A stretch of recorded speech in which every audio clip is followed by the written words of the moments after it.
The silence in that conference room was so thick you could cut it with a knife. 85 employees sat frozen as Robert Kellerman, our CEO, slammed his fist on the glass table. Even the usual keyboard tappers and pen clickers went dead quiet. Every breath felt like it echoed off the walls. "Stand up right now and apologize to my son for your incompetence, or clean out your desk," Robert announced, his voice bouncing around our company's main conference hall. His son, Brandon, hired 10 months ago and mysteriously promoted to senior project manager just last week, sat there with this smug little smile. I was nervous as hell as 85 pairs of eyes turned to me. I'm Rick Patterson, by the way. 52 years old, been in cybersecurity for 20 years total, 12 in the Army, then 8 in the private sector. Last 4 years here at Secure Tech Defense Solutions. Never thought I'd be sitting in a corporate firing squad at this stage of my career. I stood up slowly, chair scraping against the floor in that dead silence. The walk to the front felt endless, each step echoing like a countdown timer. Robert's smile got wider, thinking he had me trapped. He figured I'd crumble under public humiliation rather than lose the job I'd held for 4 years. Guy never really knew me at all. I connected my personal device to the display system. The projector hummed to life. "I believe this will clarify the situation," I said, keeping my voice steady. Robert's smile vanished when I didn't launch into an apology. Instead, I tapped the screen. Brandon's voice filled the room. "Dad, I totally screwed up the secure bank penetration test. I accidentally exposed their live database credentials in my report. But don't worry, I already told everyone it was Rick's fault." Then Robert's unmistakable voice. "Perfect, son. Keep blaming him for everything. Once this $200 million government contract goes through, we'll restructure anyway. Just hold tight until our bonus clears." Shocked gasps rippled through the room. Robert lunged toward me, his expensive shoes clicking on the carpet. "That's private. Turn that off immediately." Our board chairman, William Hayes, held up his hand. "Continue," he said, his face hardening. I nodded and played the next recording. "Just delete his security protocols before the Pentagon meeting," Robert instructed. "Say there was a version control issue. We need them to see only your framework, Brandon." "But what if they ask technical questions I can't answer?" Brandon whined. "Then you look at Rick and say, 'Perhaps you can explain why your system failed these basic tests.' Make him look incompetent." With each new recording, Robert's face lost color. Brandon sank lower in his seat, no longer smirking. Hayes stood slowly. "How long has this been happening?" I met his eyes directly. "Since Brandon was hired. I have time-stamped copies of my original security protocols alongside the altered versions he submitted under his name. This isn't just about me. I've spoken with 3 former employees who experienced similar treatment before being forced out." The room stayed absolutely still as I disconnected my device and returned to my seat. Robert stood frozen at the front, mouth opening and closing without sound, but I knew this was far from over. The real battle was just beginning. "Look, let me back up and tell you how this nightmare started. Until 10 months ago, I was the go-to guy for cybersecurity here at Secure Tech. Spent 20 years building my reputation through solid work and battle-tested security frameworks. My colleagues respected me. Upper management consulted me. Government clients specifically requested me for their projects. Then Robert hired his son, Brandon. I remember Brandon's first day. Designer suit, expensive watch, introduced himself by announcing he'd graduated from Stanford with an MBA. Later, I found out he'd barely passed and been on academic probation twice for cheating. Should have seen that red flag coming. "Rick, you'll be mentoring Brandon," Robert announced during a department meeting 3 days after Brandon started. "Show him everything you know about our security protocols." I noticed several colleagues exchanging glances. Everyone understood what mentoring the boss's son meant. Babysitting an entitled kid while maintaining my full workload. Been there, done that in the Army with generals' sons. That afternoon, Brandon sat beside my desk, scrolling through his phone while I explained our penetration testing procedures. "This is so boring," he sighed after 10 minutes. "Can't you just give me the executive summary?" "Understanding the methodology is crucial," I explained. "Otherwise, you can't identify real vulnerabilities when you're in the field."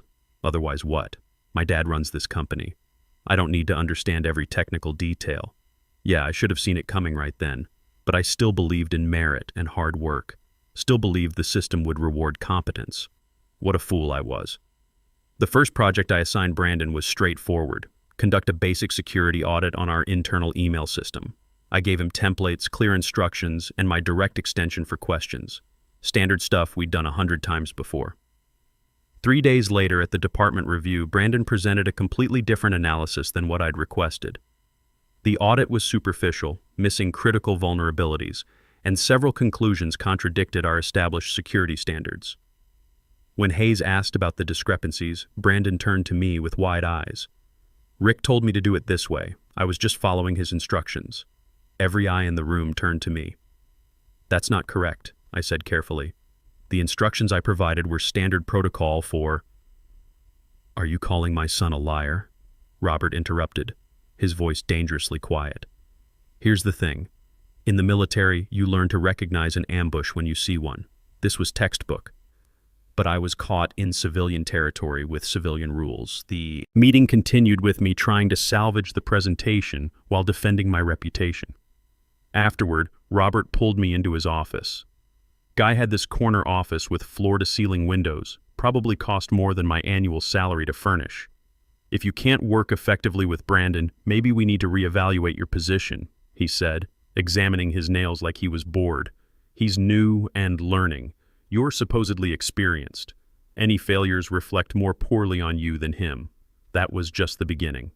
Over the next few months, Brandon took credit for my successful work while blaming me for his mistakes. Security protocols I developed were mysteriously altered before reaching government clients. Client emails I sent were intercepted and modified.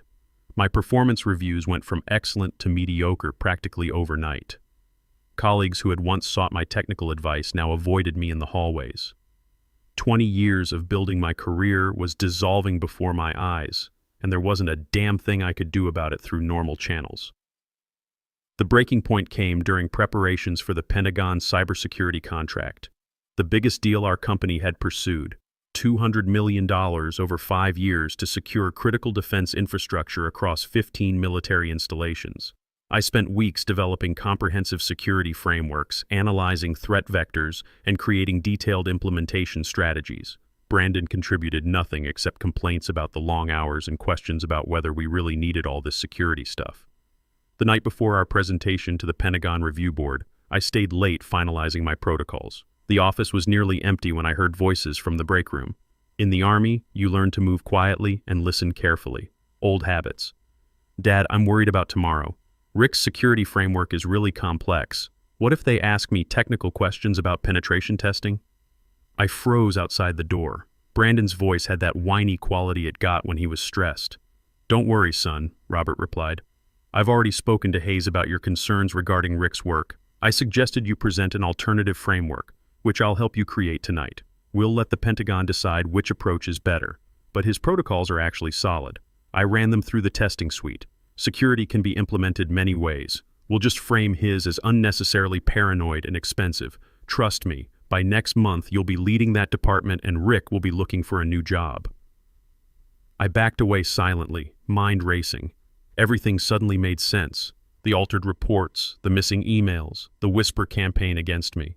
This wasn't incompetence or office politics. This was a coordinated operation to destroy my career. That night, I made a decision. Time to go operational. I would document everything, started keeping my phone nearby during meetings and saving every version of my work, with digital timestamps. Not for revenge, for survival.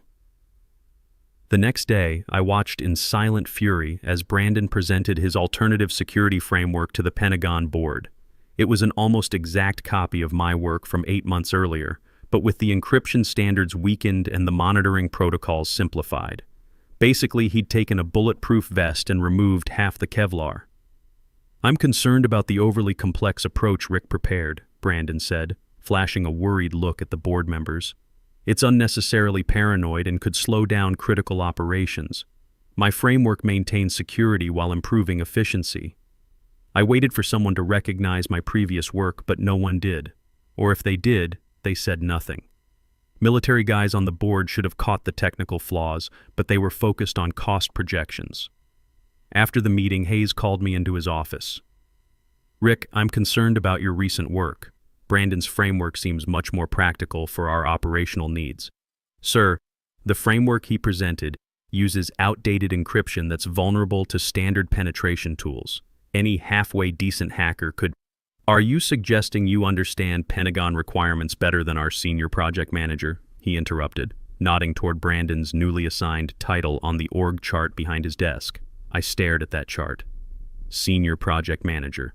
Brandon had been with the company less than 11 months and contributed exactly nothing of value.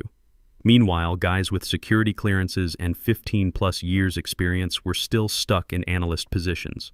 No, sir, I finally managed. I'll review my approach. Good. We need team players here, Rick, especially with the contract evaluation phase coming up. For the next 2 weeks, I gathered evidence like I was building an intelligence file. Recovered original emails from server backups. Compared document versions with their altered counterparts. Recorded conversations when legally permissible, checked state laws first, naturally.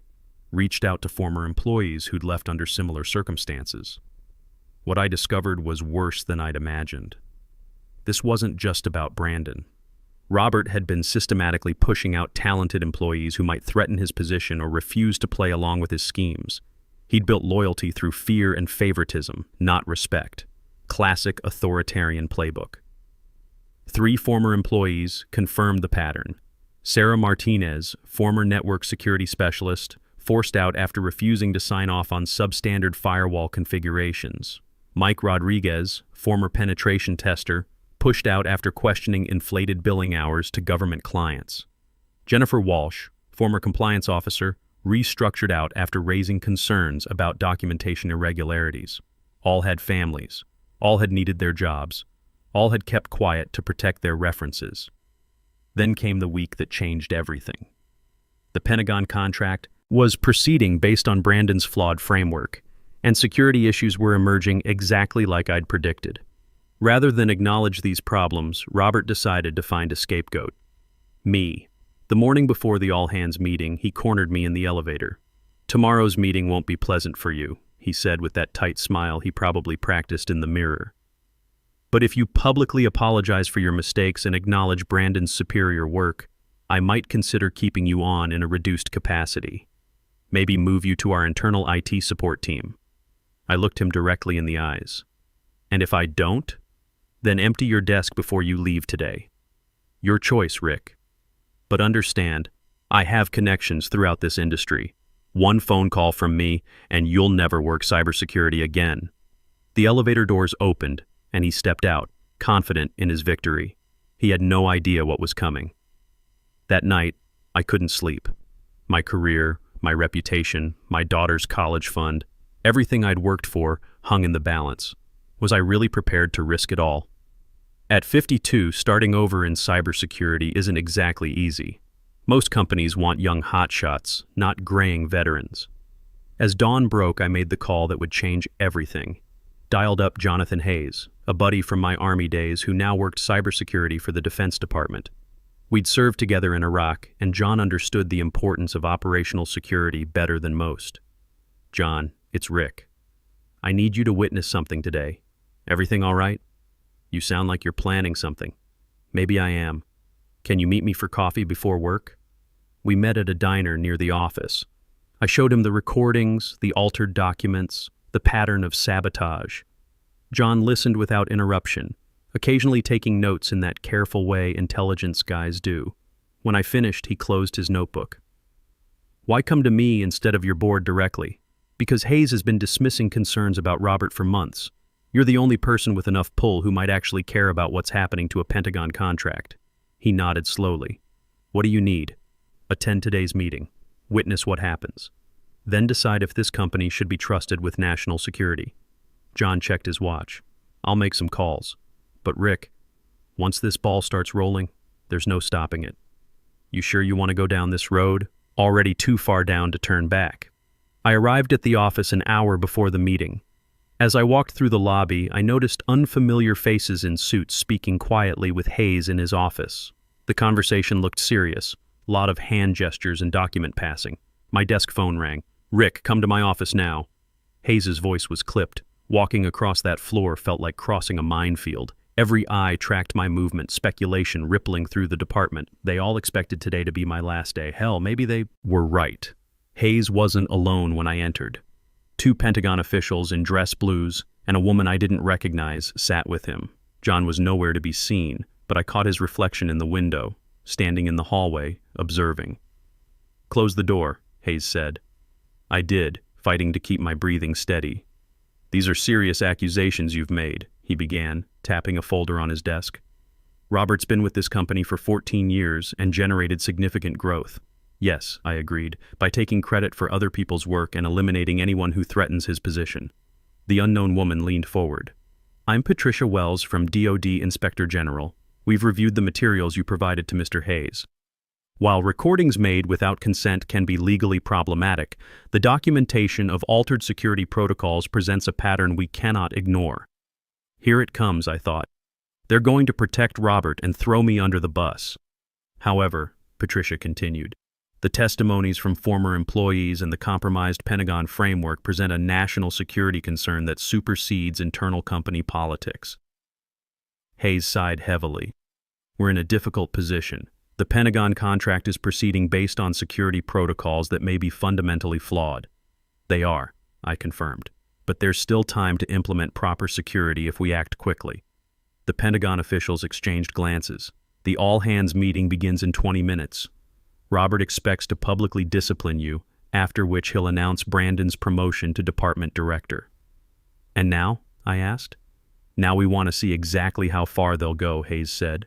"You'll attend the meeting as planned. Let Robert make his accusations. Respond as you see fit. You're using me as bait. We're giving you the opportunity to defend yourself publicly," the Pentagon official corrected, "something you've earned through 12 years of military service." As they laid out the plan, I realized I was walking into a coordinated operation. If Robert felt threatened, no telling what he might do or say. My evidence might not be enough. My career might still end today, but at least I'd go down swinging. The main hall filled quickly as employees filed in for the mandatory all-hands meeting. I took a seat near the back, ignoring whispers and sidelong glances. Brandon sat with the executive team at the front, posture radiating confidence. Kid had no idea what was about to hit him. Robert stood at the podium reviewing his notes, occasionally looking up to scan the room. His eyes found mine. He smiled that predator smile. Hayes opened with standard announcements about quarterly goals and upcoming projects. Then he turned the floor over to Robert. "Thank you, Bill. Before we discuss department updates, there's a personnel matter we need to address." His voice carried easily across the room. "Over the past several months, we've experienced concerning issues with security work coming from our cybersecurity team, specifically work overseen by Rick Patterson." A murmur rippled through the audience. "Here we go." "Most recently, his flawed security protocols nearly compromised our Pentagon contract. Fortunately, our senior project manager Brandon identified the problems and provided corrected frameworks." Robert's gaze swept the room like a sniper acquiring targets. "This pattern of undermining company initiatives cannot continue. Rick, please stand." And there it was. The moment everything had led to. I rose slowly, aware of every eye turning to me. In the Army, we called this contact, the moment when planning meets reality and everything goes to hell. "Accountability is a core value at this company," Robert continued.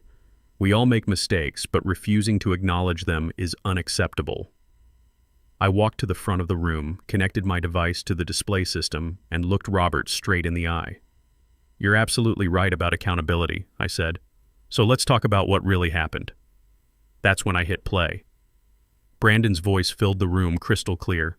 "Dad, I totally screwed up the secure bank penetration test. I accidentally exposed their live database credentials in my report. But don't worry, I already told everyone it was Rick's fault." Then Robert's unmistakable voice. "Perfect, son. Keep blaming him for everything. Once this $200 million government contract goes through, we'll restructure anyway. Just hold tight until our bonus clears."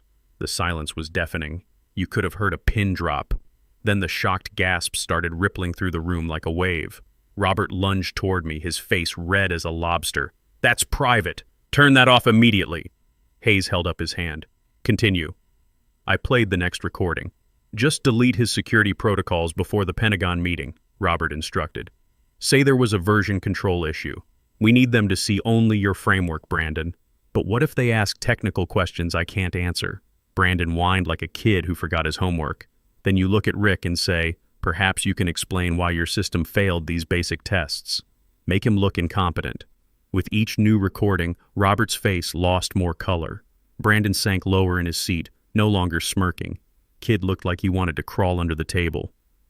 "You'll never work in this industry again," Robert shouted, completely losing it. "Do you know who my contacts are? Who I play golf with? You're finished." "That's enough," interrupted a voice from the back. Every head turned as John walked forward, accompanied by the Pentagon officials I'd met that morning. "This meeting was supposed to be internal," Robert sputtered. "I invited them," Hayes said coldly, "after receiving concerning information yesterday." Robert's face went white as he realized he'd walked straight into an ambush. He turned to Brandon, who looked equally panicked. "This is a misunderstanding," Robert insisted, his voice getting higher. "Those recordings are taken out of context. Rick's been underperforming for months. Ask anyone in his department." "Actually," said a quiet voice from the third row, "that's not true." Sarah Martinez, a junior security analyst I'd barely spoken to in weeks, stood up. Took guts for a junior employee to speak up like that. "Rick trained me when I started 2 years ago. Everything I know about penetration testing came from him. But 3 months ago, Robert told me to simplify Rick's security protocols to make them more user-friendly. When I refused, I was removed from the Pentagon team. One by one, other colleagues stood up. Each had a story. Pressure to alter security standards, instructions to exclude me from meetings, directives to report my non-existent mistakes. Robert looked wildly around the room, his carefully constructed empire crumbling. "Brandon, tell them. Tell them how Rick tried to sabotage you." All eyes turned to Brandon, who seemed to shrink in his chair like a deflating balloon. I just did what you told me to, Dad." The Pentagon representatives moved forward. "Mr. Kellerman, we need to speak with you privately about these allegations, particularly as they relate to the security protocols presented to the Defense Department." Robert grabbed Brandon's arm. "Say nothing without our lawyer present," he hissed. Then, trying to salvage some dignity, he straightened his jacket and addressed the room. "This is a witch hunt based on misleading evidence. The truth will come out." As security escorted them from the hall, Hayes stepped to the podium. "This meeting is adjourned. Department heads, join me in the conference room immediately. Everyone else, take an early lunch. We'll send communication this afternoon." People filed out in stunned silence, some offering quiet words of support as they passed. Others looked away, probably ashamed they hadn't spoken up sooner. Hayes approached as the room emptied. "That took guts," he said quietly. "More than I've shown clearly." 3 months later, I'm sitting in my new office, Robert's old corner office actually, reviewing applications for our expanded cybersecurity team. The Pentagon contract proceeded on honest terms after we implemented proper security protocols. Our stock took a hit when the scandal broke, but recovered quickly as clients responded to our new transparency initiatives. Most importantly, we implemented a comprehensive whistleblower program designed with input from employees who'd been victimized. No one would ever face what I had faced. My phone buzzed with a text from John. "Lunch today. Have updates on the new DoD security standards." I smiled, remembering how it all began. Not with some grand plan for revenge, but with a simple refusal to be silenced. Sometimes the most powerful thing you can do is simply tell the truth, no matter who doesn't want to hear it. The company promoted me to Chief Security Officer with a 40% salary increase. Brandon ended up taking a gap year that's lasted 3 months so far. Word is he's working at his uncle's car dealership, learning what real work feels like. Robert? Last I heard, he was facing federal charges for defense contract fraud. Turns out the FBI takes a dim view of compromising national security for personal gain. But here's the thing that really matters. My daughter Emily called last week. She's a junior at State studying cybersecurity, inspired by watching her old man fight the good fight. "Dad," she said, "I want to work somewhere that values integrity like your company does now. That's worth more than any promotion or salary increase.